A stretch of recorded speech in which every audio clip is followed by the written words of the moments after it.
How to play fantasy football. Whether for money or for pride, fantasy football is a lot of fun. Anyone can learn how to be a champ on the virtual field. You will need a league, a team, focus, study materials, and league knowledge. Step 1. Join a league before the season starts. Long before it starts. You will need a couple of months to prepare for the season and to get an idea of who you want on your team. Step 2. Learn the rules of your league. Every league has different rules. Do you need 2 wide receivers or 3? Are you drafting individual defensive players? These are just a couple of questions that you need to answer. Keep in mind scoring rules, not just roster rules.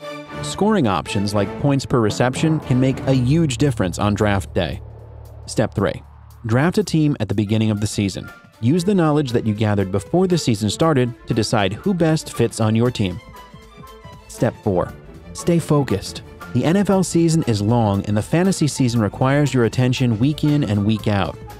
You need to be mindful of injuries to your players and bye weeks too. Step 5. Study up.